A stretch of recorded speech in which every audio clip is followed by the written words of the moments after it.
Ito nga naging reaksyon dyan dito nga ni Dennis Schroeder matapos nga niyang malaman na itong si Brody Russell Westbrook ay pupunta dito nga para sa Sacramento Kings. Kano nga ba posibleng kontrata ni Brody para sa Kings para tanggihan niya ang offer ng CBA?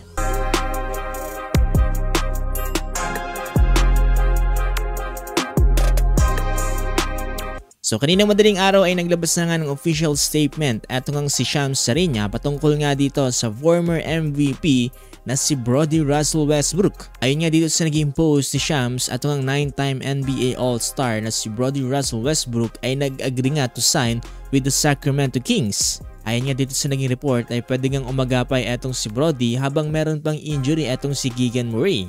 So thankfully, etong si Brody has a size for a point guard and standing at 6'4" with a 6.8 wingspan at merong athleticism. Kaya naman hindi na kinakailangan pa maganap ng Sacramento Kings ng kung sino-sinong player dahil nandito naman si Brody Russell Westbrook at pwede nilang makuha ito with cheaper price. So kung totoo kasi may options talaga etong si Brody Russell Westbrook kung gugustuhin niyang mas kumita pa ng pera. Dahil itong CBA ay nag-offer nga dito kay Brody ng up to $10 million para lamang sa paglalaro dito sa kanilang team ng half season. Marami kasi yung lumabas sa reports mga boss na itong CBA ay nag-offer ng up to $10 to $14 million for Brody Russell Westbrook para lamang iwan mga boss etong ang paglalaro sa NBA. Para nga lang matulungan itong isang team sa China na makapunta dito nga sa playoffs. Isa sa mga pinakamatunog na nag-offer niya dito nga para kay Brody ay itong ang Xinjiang Flying Tigers dito nga para sa CBA. At season kasi nagtapos lamang sila bilang third dito nga sa 20 team dito nga sa CBA. Pero hindi natin masisi itong si Brody Russell Westbrook na mas gusto niya magstay dito nga para sa NBA.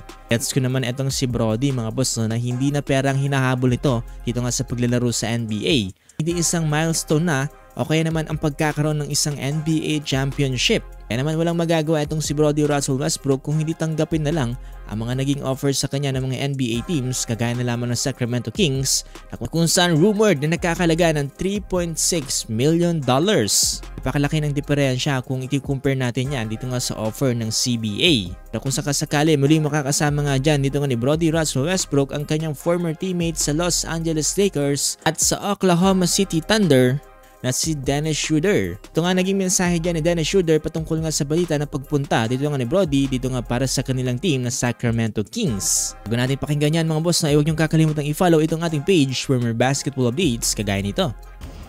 I mean, it's not official yet, so whenever it's official then we can talk about it. What do you like about his game? Competitor, close friends, never backs down. And they're Hall of Fame.